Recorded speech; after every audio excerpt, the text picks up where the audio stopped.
Before I talk wetin bring me come here today, I just want to say congratulations to our T-Wife Savage because she go perform for the King's coronation on the 6th of May. It's on a big fish show. Congratulations. Congratulations to Tiwa Savage. Our people wey still dey Sudan, they still dey, they no fit cross. They can't break, say how they take spend the money, say how they take do this and do that too. Now that video now one watch today. More could see the true fact, not be the one where they talk here and there. This one they come from the mouthpiece. More could not hear what they talk. Republic of Sudan, Safiu Olania, in a viral voice note, gave updates on the situation at the border where no fewer than 1,000 Nigerian nationals are stranded in buses hired for transportation from the war-torn country to Egypt. However, it is reported that the Air Force aircraft which landed in Egypt over the weekend has been on standby as Egyptian authorities are yet to give entry clearance to Nigerians and other nationals stuck at the border. Well, a Nigerian evacuee stranded at the Sudanese border in a viral video narrated his ordeal while pleading for the intervention of the federal government. Let's take a look. To leave, please save us. We have children among us. As you can see, this is one of my sons. We have those children that are 2 weeks old. We have pregnant women among us. There was a video I made earlier. I'm making another one now. Please, we need your help. We need your help. Those in charge, please see us through. And we are pleading to the Nigerian embassy. They shouldn't be angry with the youth, with whatever they might have said. There's whatever might have happened. We just need to get out of this place. Please, we need your cooperation. Please help us, the Nigerian government. Egypt refusing passage to Nigerians fleeing a war zone shows that Africa has failed to integrate. Nigeria's inability to secure all diplomatic approvals, including landing permit for Air Peace, who was denied landing, is subpar. No one will respect you if you don't value yourself. That $1.2 million you're talking about is not just for the entire response. It's only for one item, for the buses. Do you know how much it takes to hire a bus from Khartoum to the border? $30,000 per bus. $30,000 per bus times 40 buses. Can somebody, any good mathematician amongst you? 1.2 billion. That is not billion. Million. That is where your 1.2 million comes into. We now mobilized the first tranche approved by federal government out of this, which is $400,000, and transferred it. If you take out $400,000, what does it come to? 800,000. No, 1/3 of the total. Once they gave us 13 buses times $30,000 is how much? 390. 30. Can somebody calculate for me? That's 390 is correct. 390. They stopped giving us. You remember I told you they gave us 13,000. They're supposed to give us 13 point something buses.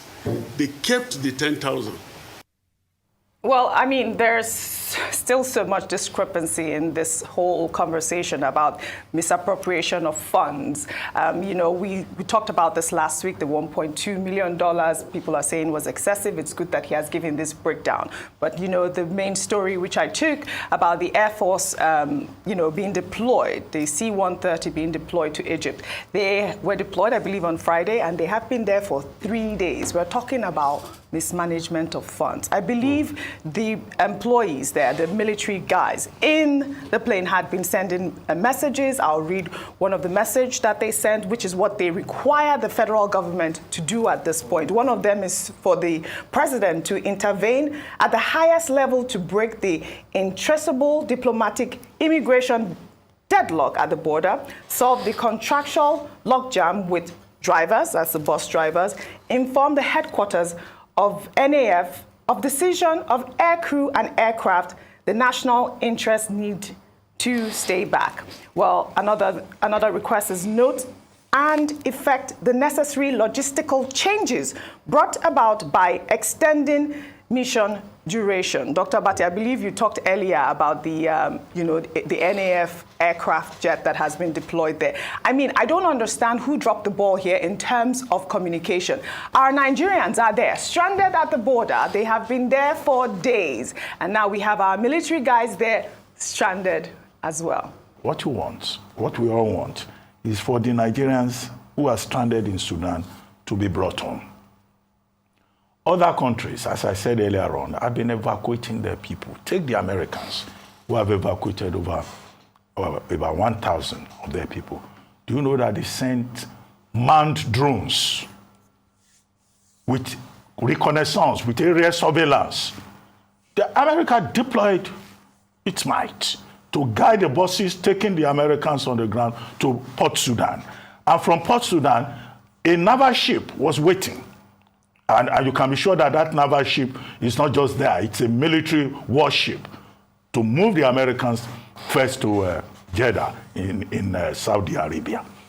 The British, they've evacuated about 888 of their people. India has evacuated 3,000 people. And we are here. We're still arguing over who is in charge of buses, who is in charge of logistics. The NAF aircraft that has been sent there is stranded in Aswan, Egypt. Now, Air Peace is waiting on the Nigerian government to sort out the diplomatic issues. Air Peace already has landing permits. Yes, they do. I understand. They have landing permit. Yeah, so that tweet is not correct. Yeah. Air Peace has landing permit, but all these logistics on the Nigerian government side remain the problem. Now, if we're not sure of what we're doing, we talk about citizen diplomacy in this country. Citizen diplomacy means coming to the rescue of your people.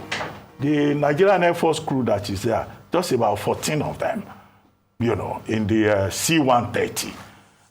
Can't we be like the Americans do? Don't we have drones?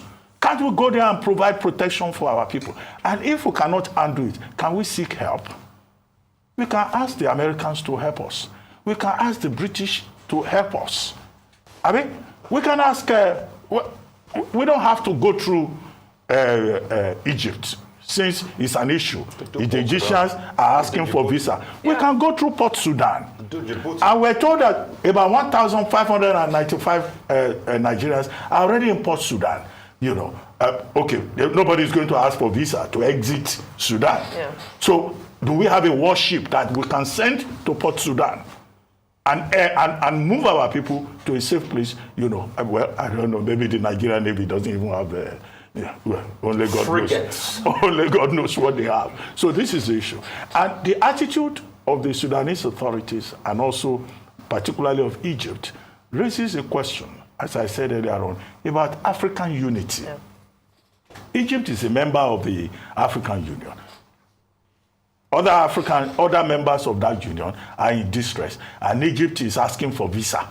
They are not going through Egypt to go and have to go and stay there. Nigeria is ready to leave the people immediately and bring them back home. This is an issue that the African Union should look into. All these regional economic bodies should look into the matter. Not African countries. They remember that they are part of Africa only when there's something to gain. Absolutely. When it is a crisis situation, they do eye service. The only exception to this rule in North Africa was the late Colonel Muammar Gaddafi, who had a strong vision of African Union and who provided leadership beyond Libya. But that's another story. Yes, I mean, I've been asking who dropped the ball here. Why is the communication so wrong? I'll take one tweet from Chief of Staff who wrote, NEMA has no business in the evacuation. There are aircrafts in Air Force bases all over the country that can carry a minimum of 100 passengers per aircraft. The evacuation synergy should be between the NAF and our embassies in Sudan and Egypt. government keep making same silly mistakes. I mean, I don't know where that communication came from in terms of the land border being closed or the NAF jet just being there sitting in Egypt for days. Ayo, quickly, before I come to Rufai. I mean, so many things that Doctor has unpacked in this story, and it's just very sad. You mentioned something, you used the word management when you spoke the first time in terms of poor management and the way that things have been handled, and I think this is what it boils down to, where we are now arguing over the lives of people, our lives are at stake, as to who is responsible. When there's the glory days, we see how some agencies come out and talk about, oh, what we're doing, and the moment that it's there, we hit challenges, people get quiet and they start pointing fingers. Oh, Nema, it's meant to be you, it's meant to be you. The principal problem is our response to crisis situation. And again, unfortunately, we failed. Look at Ukraine, we had to be bailed out by Air Peace again. In this situation, we had to be bailed out by Air Peace again. When we talk about the Egyptian situation, what comes to mind is that imagine in the North American region, a country denies America of entry for its people. It's unheard of. Why? Because America is a superpower, which Nigeria is supposed to be in Africa. We're supposed to be a superpower. We're supposed to be the big brother of Africa. But unfortunately, when issues like this come up, we see that people call our bluff. Countries can't call our bluff. So what is it that we're not doing enough? So in terms of addressing that border issue, because guess what? Egypt, no matter how much you criticize, has a right to make their own decisions or laws deciding on how it favors them as a country or what benefit Nigeria is to them. If when nations are critical in terms of diplomatic relations, it's difficult to deny them access, no matter what we say. At the end of the day, yes, the AU should handle this. It is very sad that amongst ourselves in Africa, we don't support one another. But for our Nigerian people, they are the ones that owe the people. And I hope this puts paid to others who are saying, oh, count it a privilege that your people, your government is even going to evacuate you. What kind of mentality do we have in terms of government responsibility? What is the federal government supposed to do? That is their duty. Rufai. I mean, I don't mind those people with that kind of mentality. It's data that is low that makes them tweet all sorts of rubbish. They tweet with the Shana mentality they have. We drop the ball. Yes. Up to the presidency level, we drop the ball. When a matter of emergency arises, you set up an interministerial consultative team for this evacuation, which will have involved the military, the intelligence agency, NEMA, the Ministry of Foreign Affairs, and everybody on board, and probably domicile it in the office of the president. That give the president updates as regards who is going to call. And they ought to have been meeting. This was since the 8th of April. They didn't meet. Now they left it as usual. They just thought the evacuation was going to be easy, but now it's proving that it's not easy. That's why when the Nigerian Air Force jet got there, they couldn't even evacuate people because those are really big planes. Hercules C-130 is a transport military plane. But they couldn't get people out because people are still stuck in the border. And it's not only Egypt, even Ethiopia to shut their border against Nigerian students. But like I said before, was there an intelligence official on ground that will be able to say in Sudan, okay, the best route is Port of Sudan, not Egypt? Because that's what the NAF officials, because due to their logistical antecedents, they're now saying you have to change routes to be able to do it quickly. So we drop the ball and the blame goes up to the president. So what can we do? If we can still set up that panel, allow people liaise with the minister on ground and with the ambassador on ground, let us be able to see what we can do to be able to save the country and start to evacuate them. And for the man that is asking journalists how they spend $1.2 million, I mean, is he joking? That's not the way. It is after we finish, you will now bring a receipt by receipt breakdown of what you have done. Yeah. My prayer this morning, God in heaven, let our people come back safe. And afterwards, we can now fight ourselves indoors. But this is a shame and a failure of our system again. Absolutely. We shall take our final story. If you can pull that story up, please. Well, as of this morning, I believe that President Muhammadu Buhari has started negotiating with the president of Egypt. So hopefully that will work out. Ought to have been done long ago. Long ago. We keep dropping the ball. All right, then. The Lagos State government has responded to a viral video showing the demolition of buildings in the Ajawo Estate area of the state. In the video, a woman could be heard crying out for help because her house was being demolished with her personal belongings still inside the building. The Federal Airport Authority of Nigeria and the Lagos State Building Control Agency, in a joint statement on Sunday, said 13 buildings in the estate were removed for lacking approvals and permits in contravention of the state building laws. Well, let's take a look at that video before we come back for a discussion. See, they have demolished my house. I was in the hospital. They just told me that they have started demolishing our house. They are demolishing the whole street. Oh, they just come and started demolishing. See, they are demolishing everywhere. They are demolishing. Oh, Jesus. Jesus, I could not bring out my property. I could not bring out my documents. They are demolishing everywhere.